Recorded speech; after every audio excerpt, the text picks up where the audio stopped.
2024 সালে food SI পদের জন্য লাস্ট মিনিটের গুরুত্বপূর্ণ প্রশ্নগুলি একবার দেখে নেব। ডক্টর ভি কুরিয়েন কিসের সঙ্গে যুক্ত? রাইট অ্যান্সার হবে দুগ্ধজাত দ্রব্য উৎপাদনের সঙ্গে যুক্ত, ডেয়ারি প্রোডাকশন। ওয়ার্ল্ড ট্রেড অর্গানাইজেশনের সদর দপ্তরটি বা হেডকোয়ার্টার কোথায় অবস্থিত? সুইজারল্যান্ডে অবস্থিত ডব্লিউটিওর সদর দপ্তর। ডক্টর সেলিম আলী কিসের জন্য বিখ্যাত? পক্ষী বিষয়ক বিদ্যার জন্য বিখ্যাত doctor Salim Ali. Greenhouse effect মূলত কোন গ্যাসের জন্য হয়? রাইট অ্যান্সার কার্বন ডাইঅক্সাইড এবং মিথেন CH4 অর্থাৎ এবং CO2 এর জন্য হয়ে থাকে। সিডির পুরো নাম কি? Compact disc. দেখো রাইট অ্যান্সার অপশন নম্বর এ।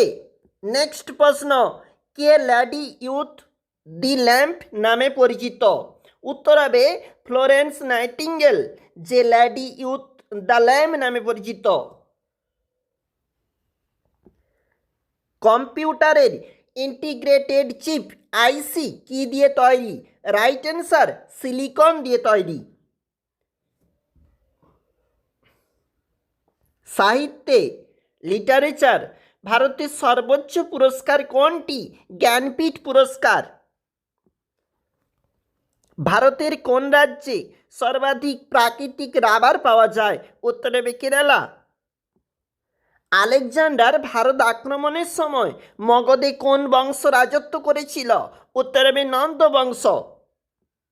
জালিয়ানওয়ালাবাগে গুলি চালানোর আদেশ কে দিয়েছিল? জেনারেল ডায়ার দিয়েছিল। আর্দ্রতা পরিমাপের জন্য যন্ত্রটির নাম কি? হাইগ্রোমিটার। চক্ষুদানের সময় চোখের কোন অংশটি দাতার কাছ থেকে নেওয়া হয়, অর্থাৎ ডোনার? নেক্সট প্রশ্ন দেখো, এটা কর্নিয়া। পৃথিবীর সর্বাপেক্ষা লবণাক্ত সমুদ্র কোনটি? আমাদের সঠিক উত্তর হবে মৃত সাগর, ডেড সি। এইডস এবং HIV ভাইরাস কি ধরনের ভাইরাস? এটি RNA ভাইরাস। পরের প্রশ্ন দেখো, প্যালিওন্টোলজি নিম্নোক্ত কোন বিষয়ের অধ্যয়ন? সঠিক উত্তর হচ্ছে উদ্ভিদ এবং প্রাণী জীবাশ্ম বিষয়ক অধ্যয়ন। নিউটনের প্রথম গতিসূত্রটি পরিচিত রয়েছে জড়তার মূলনীতি হিসাবে। জালিয়ানওয়ালাবাগের হত্যাকাণ্ড ঘটেছিল 13 এপ্রিল 1919। ভারতের রাষ্ট্রপতি নির্বাচিত হন সংসদের সদস্য ও রাজ্য আইন পরিষদের সদস্যগণ দ্বারা। পরের প্রশ্ন, বীরবলের আসল নাম কি? বীরবলের আসল নাম হলো মহেশ দাস। লাস্ট মিনিটে ফুড এসআই প্রশ্নগুলি অবশ্যই দেখে রাখবে।